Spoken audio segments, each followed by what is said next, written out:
The recent attack on the town of Palma in Mozambique's northern Cabo Delgado province, which began on the 24th of March and saw dozens of civilians killed, is the latest in a 3-year-long insurgency which, the Armed Conflict Location and Event Data Project, estimates has led to the deaths of roughly 1,300 citizens in over 800 violent incidents. The insurgency began in October 2017 when a local militant faction called Al-Sunnah wal Jamo, but known locally as Al-Shabaab, raided 3 police stations in the town of Mocimboa de Praia. Armed mostly with machetes and axes, the group killed 17 people, including 2 police officers. Over the last 3 years, the group has grown in terms of operational capacity and confidence, launching around 20 attacks per month at a high point in 2020 on both civilian targets, police and military patrols. While ISIS has claimed responsibility for around 40 attacks in Cabo Delgado, including last week's siege on Palma, the actual relationship between Mozambican insurgents and the Islamic State is still disputed. While foreigners, mostly from neighboring Tanzania, have been found within the ranks of al-Sunnah, current research suggests the group is homegrown and in large part driven by perceived political marginalization and long-term underinvestment in the Muslim-majority province, which currently has some of the country's highest levels of poverty and unemployment anywhere in Mozambique. The conflict has created a major humanitarian crisis, and the United Nations places the number of internally displaced persons across the province at around 700,000, which is expected to reach 1 million by June this year. Around 90% of IDPs have found shelter with family and friends in urban areas or with host communities and villages. The remaining have been moved to a number of settlement sites where they are living in primitive conditions with inadequate shelter, sanitation, and food. The United Nations has launched a $254 million humanitarian appeal, which is only around 5% funded to date. Given continued instability, it is unlikely displaced persons will be able to return home and urgent international support is necessary. In 2010, significant deposits of high-quality liquid natural gas were found off the coast of Cabo Delgado and is today home to the continent's 3 largest LNG projects, which collectively make up the single biggest investment in Africa at around $60 billion. While the jihadist ideology espoused by the group has for decades been growing in northern Mozambique and across East Africa, it seems as if the arrival of the resource extraction industries has had a catalytic effect in building support for the group.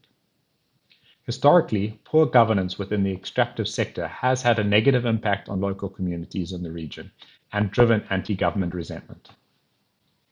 The Mozambican government's response to the growing insurgency has been focused on using police and military forces with the help of private military companies. Nos últimos 3 dias, executaram ações operativas focalizadas, primeiro, no resgate de centenas de cidadãos internacionais e estrangeiros, proteção de cidadãos e seus bens. The first private military company to arrive in Mozambique was the Russian Wagner Group in 2019. The company is closely connected to the Kremlin and often used by the Russian state as a proxy force when plausible deniability is necessary. After suffering battlefield losses, the decision was made to pull out of the region. Following the withdrawal of the Wagner Group from Cabo Delgado, the Maputo government hired the South African contractor Dyke Advisory Group, who were tasked with providing air support to Mozambican security forces.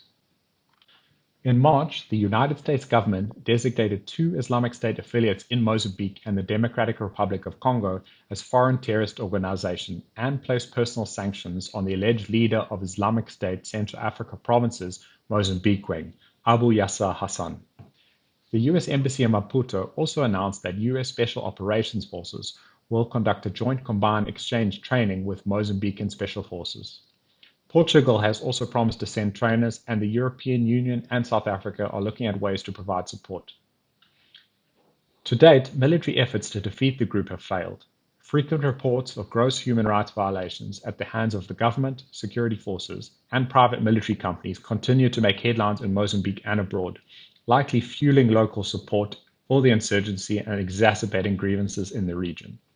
Ultimately, what is clear from what we know about violent extremism on the continent is that military campaigns are not a long-term solution and can often be counterproductive as a means of achieving sustainable peace. Overcoming violent extremism can only be achieved upstream through good governance practices. In the case of northern Mozambique, it is of particular importance that the needs of local communities are prioritized, both in terms of their physical security and humanitarian needs, but also within a framework of inclusive economic growth and better policies to manage large extractive industry investments.